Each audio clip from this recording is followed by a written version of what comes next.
Oferan mo ako ng pera para lang ako manahimik. No way. Sabi sa akin sa mga distrito niya, and I have to double check it first, na mayroon din kaso yan ng child abuse. Maanghang ang binitawang salita ni Sandra Cam laban kay Congressman Benny Abante sa isang panayam. Ayon pa kay Cam ay sinuhulan umano siya ng malaking halaga ni Abante para lamang manahimik nung kasagsagan ng eleksyon. Subalit, tinanggihan umano niya ito. Isa pang nakakagulat na revelasyon ni Cam ay natuklasan din niya na mayroong kasong pala itong si Abante ng child abuse sa kanilang distrito sa Maynila. Naglabasan nga ang baho ni Abante at Marikina Representative Stella Kimbo matapos nilang gipitin ang budget ni Vice President Sara Duterte. Pinagtulungan nga nila ang Vice President Sara Duterte sa budget hearing kasama ang mga buhaya sa Kongreso, subalit hindi naman sila umubra sa tapang at talino ni Vice President.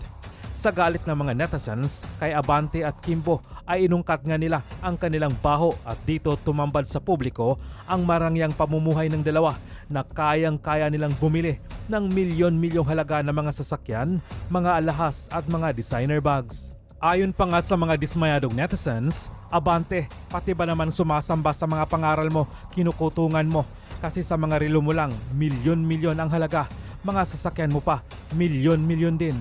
Hala Abante, nagpastor-pastoran ka lang pala. Pero ang totoong pagkatao mo, sira, pati background mo. Nako, matanda na rin kayo. Dapat magsisi ka na sa mga kasalanan mo.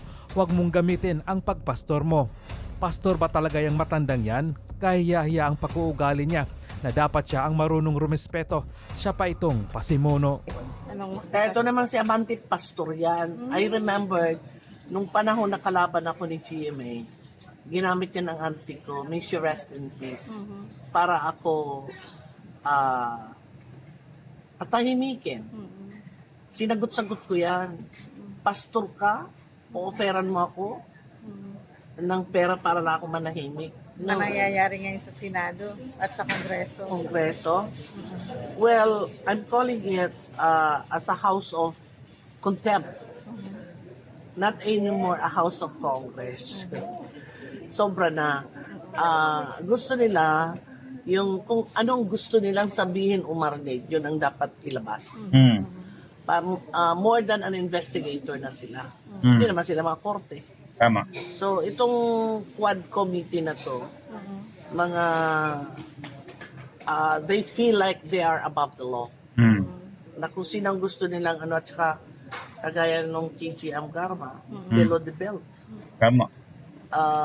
Kung mayroon silang investigahan, yung doon lang sana, within, hindi na yung pati yung kabit, Personal. yung boyfriend, bakit mga malinis pa sila? Ayun. Yung apat na chairman ba, mga malinis yan. Actually, may kilala ko dyan, dalawa. Ang time na ako yung patawag ng Kongreso dahil dyan sa PCS. O balita nga po namin, ipatatawag din kayo sa Tatatawag. Kongreso. Opo, dahil daw doon sa PCSO, issue ng 19B. I don't mind. Marami man akong papeles dyan. At saka, during our time, I was the only director na hindi pumirma doon sa IRR. So, I'm willing, no problem. Pero sabi ko nga doon sa tumawag na congressman, within PCSO lang.